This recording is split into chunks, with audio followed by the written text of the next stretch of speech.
Welcome back to my channel. I'm Hannah Blackwell and this is Hannah's Happy Handcrafts.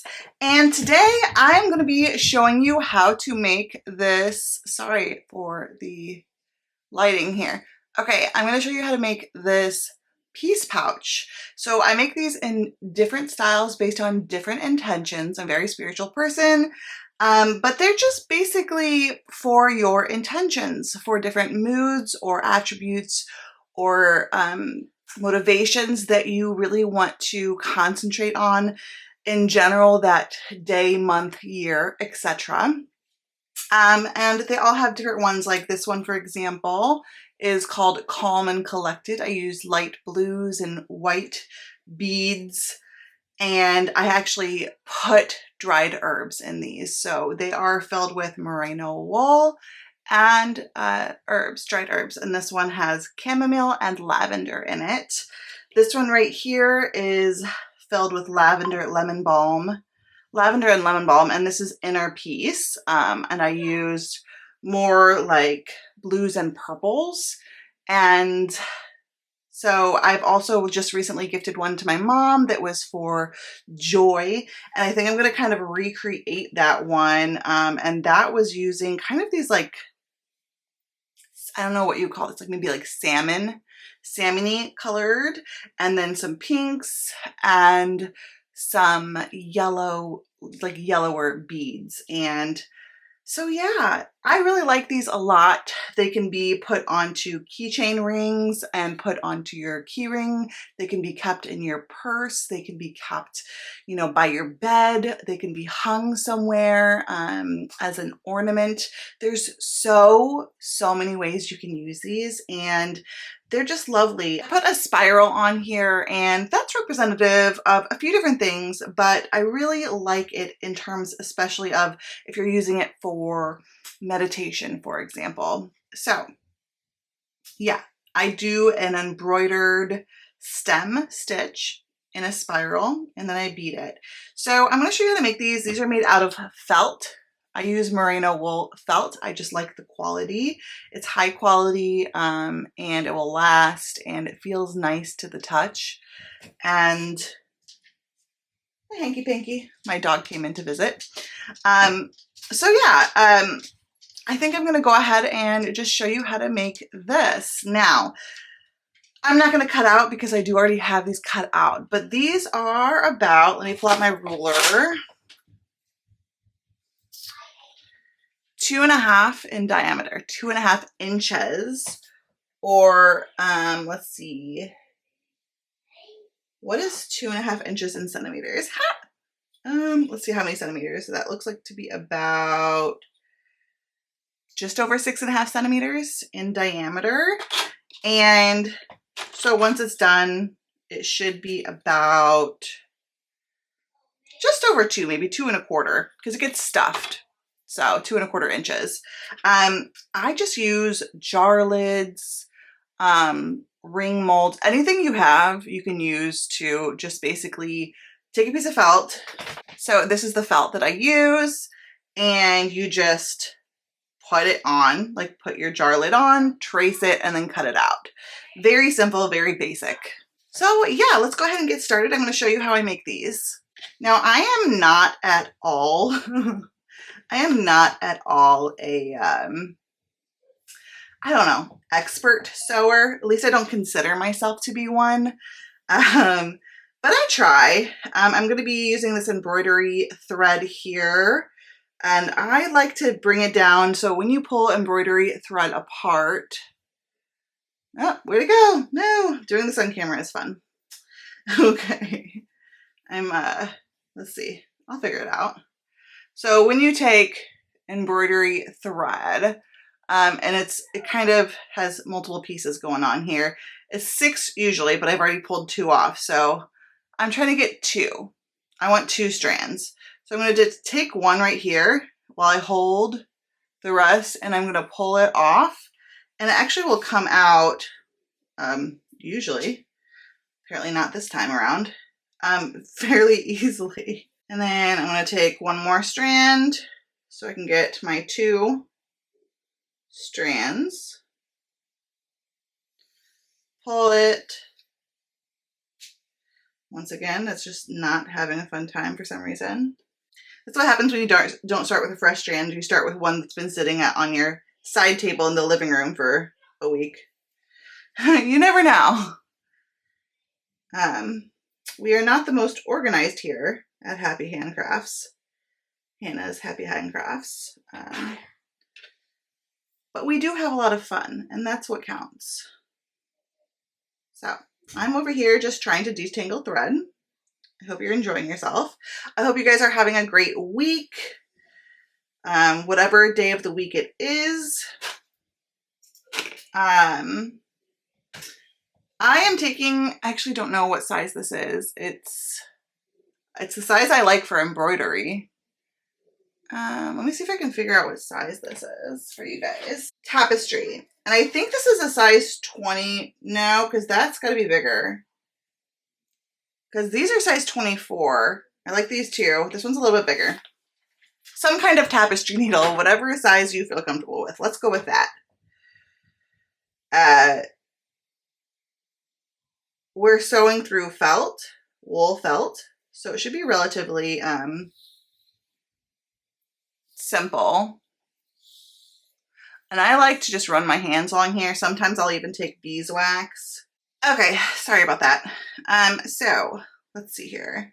We are going to go ahead and just tie a knot in here. We've got a knot going. We've got a nice long strand, probably longer than most people are like, and say you should. A lot of people say you should only like go towards like to like your elbow. I think is like people's rule of thumb, but my rule of thumb is I don't like changing my thread. So I make it really long. So we're just going to do a spiral. You're going to start, you just one sheet. This is going to be backing. So I start about, how far in? Maybe about 1/4 of an inch in. And I just pull my thread through. And I start working a stem stitch. I am not sure if you've ever seen a stem stitch before. I will try to link some videos that have some, you know, good camera angles that can really give you an in-depth like how to if you don't already know how to do a stem stitch.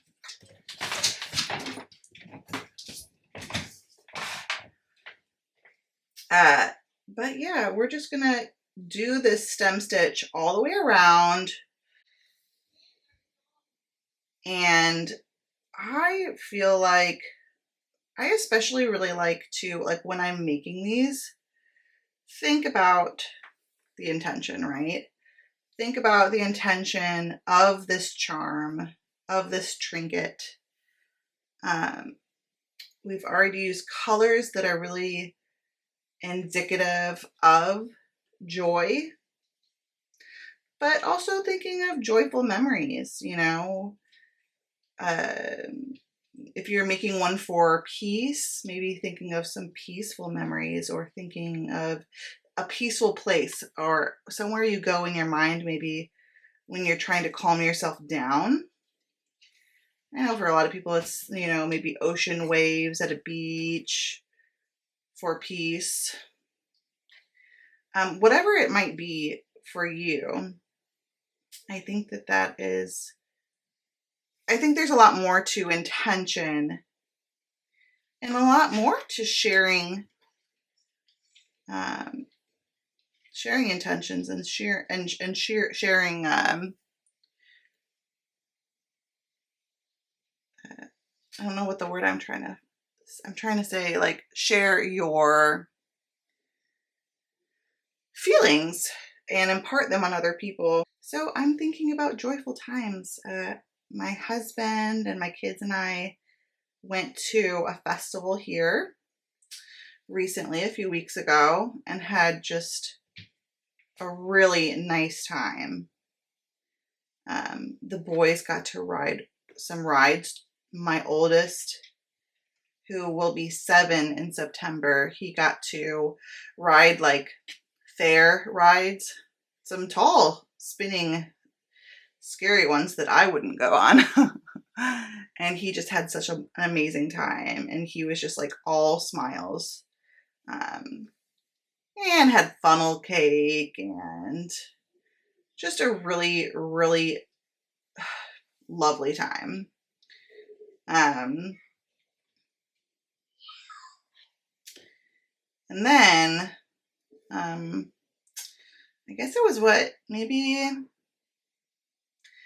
at about a week and a half ago that we hosted some of our friends over for a garden party. And I really do love hosting. I really like making yummy themed foods. I'm a creative person, and that goes towards like in the kitchen as well, if I'm in the mood for it. Sometimes it's, microwave dinner, but I do also like being very creative in the kitchen sometimes. And I made these pink deviled eggs. I used beets to dye the eggs before I made the deviled eggs after I hard boiled them. So they were pink, and they were topped with chive blossoms from the garden, which were also a pinkish purple. And it was a lovely time. We were worried that we were going to get rained out, and it did rain for the first like hour and a half, 2 hours. But we put up some, not tents. What do you call those? It's, like covering. And, poked myself. And that actually really worked out. And we grilled some shrimp, and we all just had a lovely time. We ended up having a bonfire, and we did s'mores. And my friend, who is from France, she had actually never done s'mores before. She had never had them, so that was fun to see her experience with her first s'mores.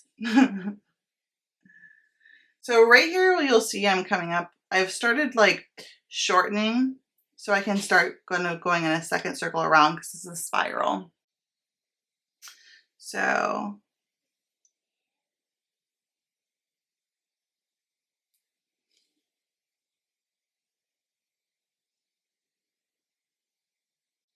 I'm going to go through about, oh, that's not what so about that far under the first row.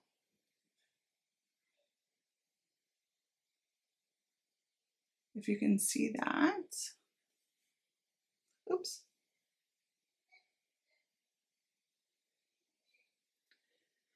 So then I will continue on this second row here.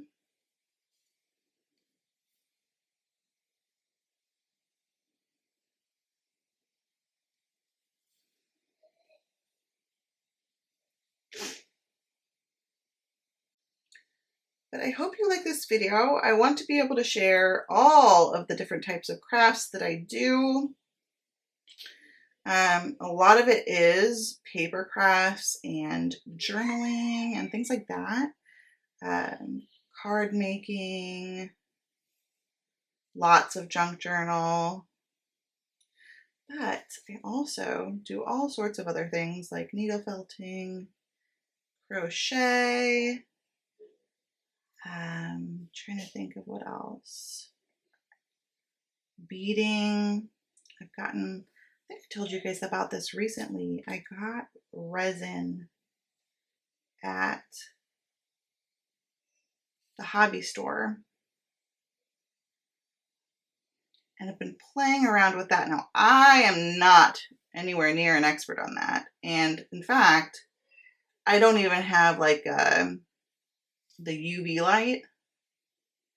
So I actually just put it in the sunlight, which means I get less of you really want to do a good amount of thin layers when you're making resin charms. I did not. I think it was just one big thick layer, but it really works still, especially for just like charms for junk journals and things like that. Just things to add things to.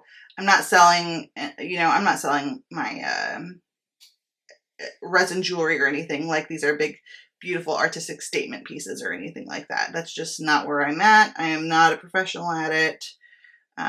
Maybe one day I'll get good enough to do that, but that day is not today. But it's been fun. I feel like I'll really just pick up anything in terms of crafts. I will pick up almost anything, unless it's something that I feel like doesn't give me anything in return, if that makes sense. I like to have a finished product that is either, you know, beautiful or usable.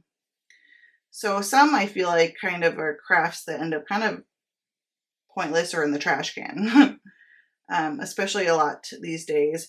And there is no judgment here. I think whatever makes you happy as your hobby and is enjoyable is worthwhile. I'm just talking about for myself. So I'm going to go ahead and go to the back. I'm going to tie this off because I've only got a little bit here left. And I just tie it off, and I'm going to do 2. That's what I usually do, is like a double, poked myself, double knot situation. Cut that. And then I need to get some more thread. Oh, I do have this, but that was a mess. I think something sad happened at some point on my side table in my living room. So I'm not even touching my leftover 2 strings there because they're going in my Orts container to get used for I don't know what. I've seen some people do some really fun, cool things with Orts. So eventually I'll probably do some fun Orts projects, but for now I don't have anything like that. I just collect it. Come on. See, now I'm having trouble here getting the one strand to pull out. So I'm going to start, when that happens and I can't get the one strand to pull out, I actually will smooth it back out. Then I will go to the other side and pick a strand and try again. Oh, there. And that works.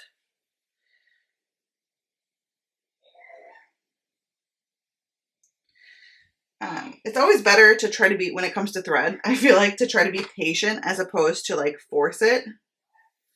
And that's really hard for me. I have ADHD and I don't know. I'm sure part of it's just my personality too. But patience is definitely not a virtue.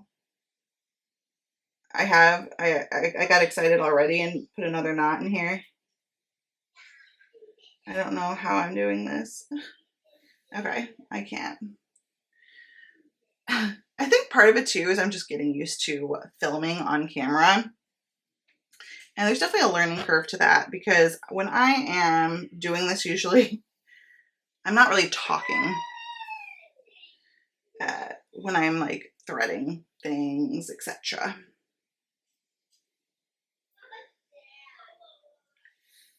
So I think there's definitely like a learning curve when it comes to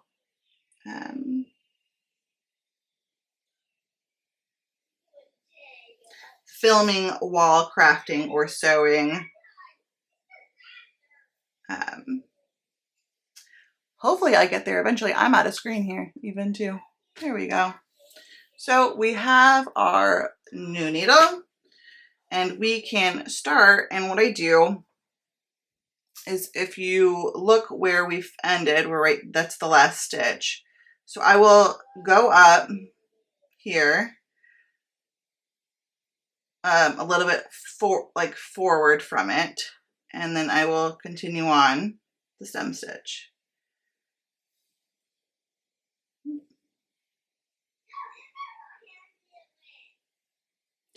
I really like the stem stitch. It's probably one of the most forgiving stitches.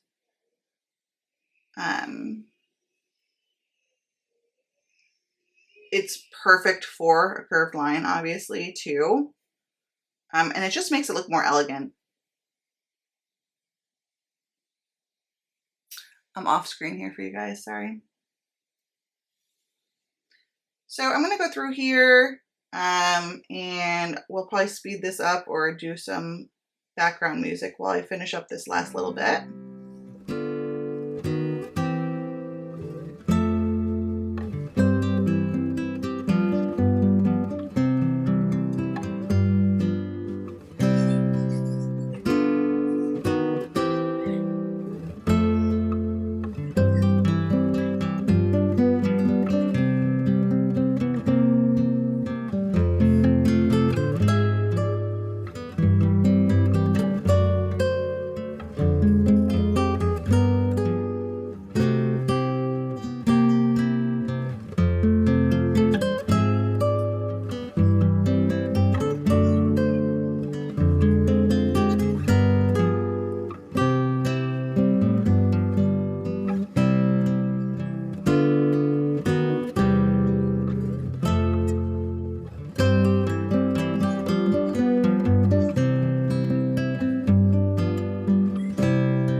So when I am finishing up right here,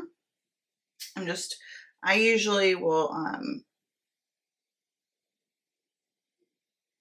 just instead of like doubling, like doing 2 stitches at once, I'm just kind of like one at a time here until I feel like it's closed off. And I feel like that's a good little center for the project. And then I will tie it off again.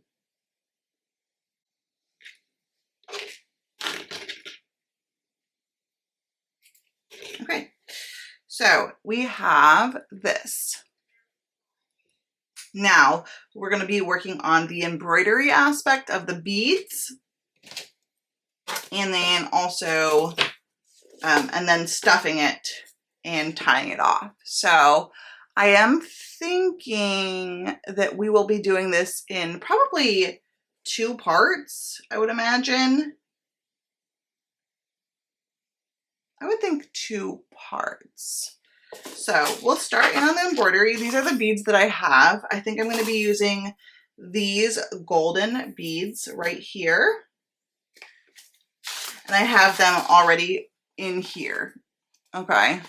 But I just want you to know, if you're curious, for this, these are the check glass beads. And this is the small S/L gold. So that's what I am using. Oh, try to get this. There we go. Okay. And then I will be using an embroidery needle. I had one out here. And I cannot find, unfortunately, I cannot find the threader, because I've got these threaders, but I have one I like to use for my embroidery, and because it actually fits. This one actually doesn't fit into the embroidery needle head, but I actually can't find it. So this is going to be a whole thing of me trying my darndest with one strand to get this threaded. So I'm not going to be able to do this on camera very well. So bear with me here while I'm off camera trying to get this threaded without the proper threader. I somehow got that done relatively quickly. I don't know how. That was a test of my eyesight. Okay, so I'm using the same, like the pink. And what I do is I will just take my needle and I put it right in here and hop it right on. And I'll start here at the top. Oh, shoot. I don't do that yet. Hold on. At the back, I gotta get up here first. So I'll start like right here. I'm gonna go in on the line, if you can see that. And then I'm gonna, once I'm up, I'll hop it back in. I'm gonna poke back down. Now I've got that on. And then I'm gonna go back up. I can get it to stay where I want. And I will do a securing.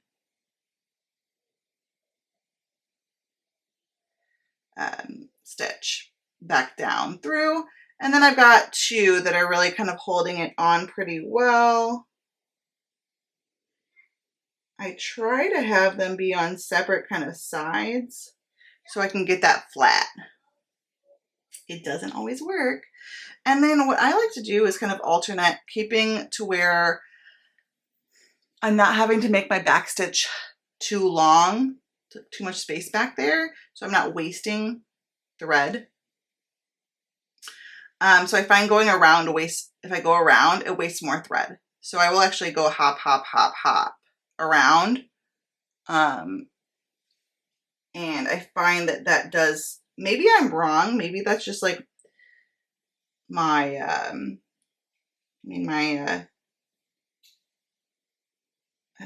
not, what's the word? perspective. Maybe it just looks like that to me, and I'm just making things up in my head, but that's what I feel like.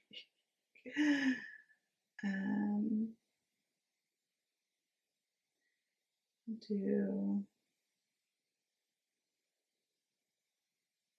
right here. So I really, really like these. I started them by doing just regular little round keychains, and I would just embroider different things on them. Sometimes even adding extra lace or things like that. And then I decided it'd be so nice if they were stuffed with herbs and smelled really nice. And me being the spiritual person I am, I decided, well, what if those herbs had intentions? What if the colors had intentions? What if we were more mindful with what we were making, you know? And that's when I, oopsies, lost a bead. And that's when I came up with this, you know? And the first one I wanted to do was peace, because I personally have, I've lost 2 beads now. It's because I'm yapping.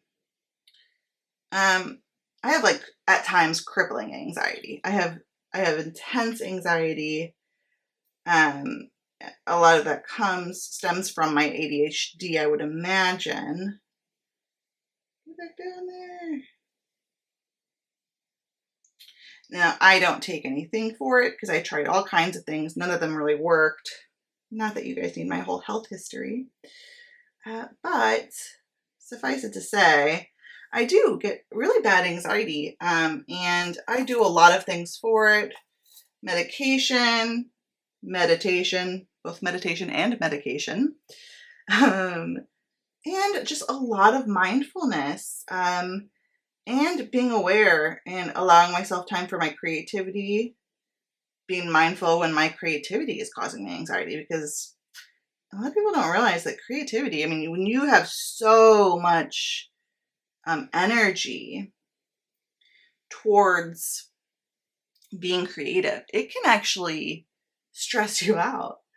At least it can be like that for me, because I have such a drive to create at all times. And I feel like half of my beads are going to end up on the floor.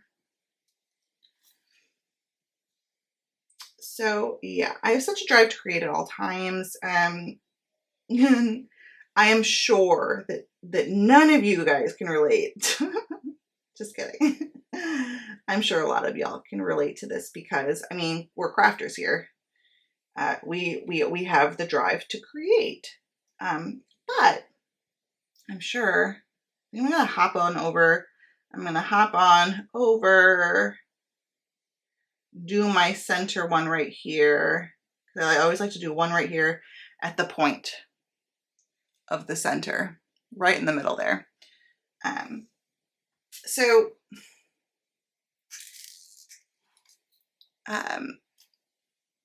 yeah, when you have that drive to create, it can be overwhelming. Sometimes people just need to sit and think and not, do. But then there's this little, thought, this little voice in your head that's like, oh, but you could be making this right now. You could be making this, you could be doing this, you could be in your garden, you could be sewing right now. Why aren't you cutting out ephemera? Don't you want to make that new recipe? I mean, that's how my brain works. I don't know about you. So, yeah. Oh, don't knot up. Please don't do that. Okay. Oh, saved. I was worried there. Oh, no. Don't do it. Stop. No. There we go. Yay. Oof. That could have been annoying. So this is, if you, I don't know if you guys can, I hope you guys can see this well.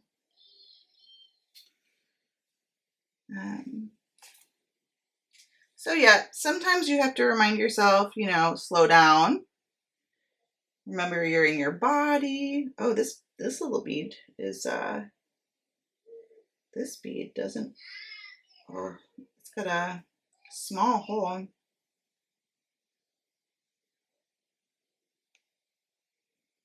It didn't want to be beaded. That's going to be difficult coming back up through here. Ow!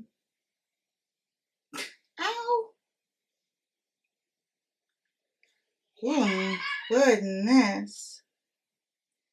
Do you ever get a bead that like they didn't make the hole big enough? And it just doesn't want to push itself through? Let's see if I can get some tweezers. Of course, my tweezers have gold leaf on them.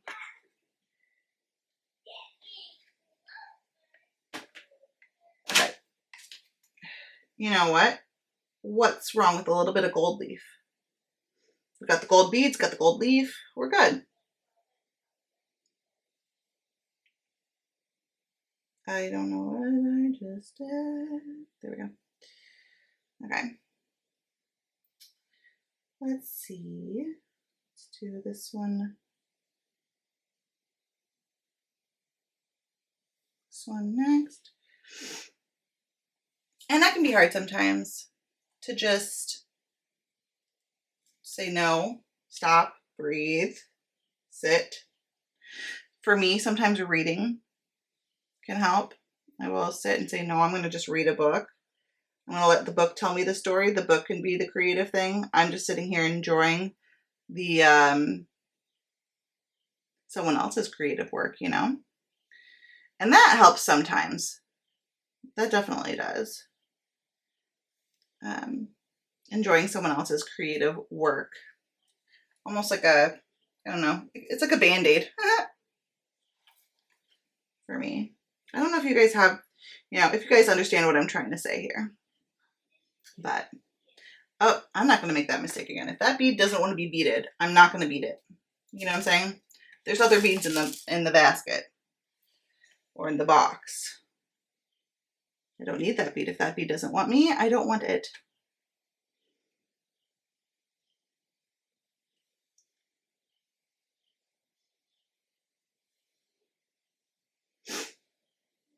Okay. Doing like here. I just love this color combination, this salmon with the bubblegum pink and then the really yellowy gold. They're just all such, oh, another bead that does not want to be beaded. We don't need you. I do have beading needles that have even smaller heads, but imagine me trying to thread that right. No. I won't be doing that. I'd rather just search around for the right bead. I'm gonna have to go back down and around that way. I wanted to get one in there and I forgot to while I was over there.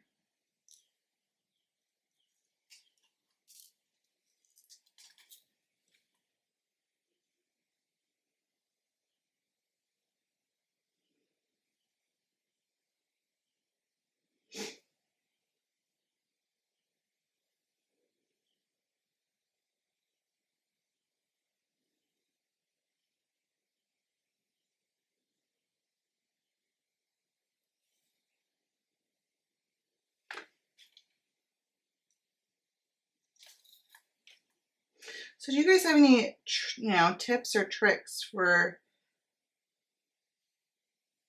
preemptively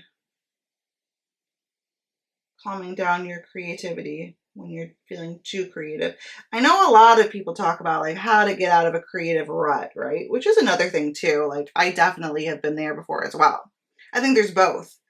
But I've definitely been in a space before where I'm just like, I want to create, but I'm in a rut. And yeah, it totally happens to me too. But like, what do you do when it's the opposite?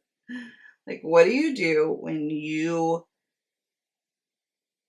your need to create is more like you are trying to create more than you probably physically should? Now, when I have to jump that far, and I don't want it pulling too much. So what I will do is I will go through these threads in the back and like to secure them. So I have something kind of like not pulling, making it pull across the fabric, if that makes sense.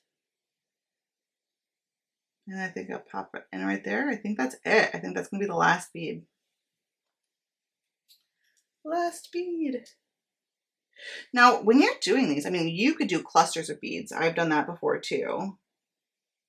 Not for these. I have done it before. I turn them into these intention, you know, pouches. But if you're doing something kind of similar to this, I mean, you can do it however you want, right? That's the beauty of making these kind of projects yourself. Or if you don't want to, you can always just buy one from me. I make them because not everyone wants to. But yeah, so I think we're done here with the beads. Yeah, you can do clusters. You can do however you want. You don't even have to bead. I like the beading a lot. I just think it really finishes it off. But you definitely don't have to. Maybe instead, maybe you don't even have beads, but you want to add extra touches. Maybe you embroider little flowers, you know? You could do that. That'd be nice. Okay, guys. So we are going to go ahead and take a break. In the second video, I'll do a part 2. My part 2, I will be filling it with herbs and then finishing it off around the edges and adding the loop at the top. Okay, so this is part 1. Stay tuned for part 2. Once it's up, I'll have it linked on this video. But yeah, I hope you enjoyed this video, and I will talk to you soon. Bye.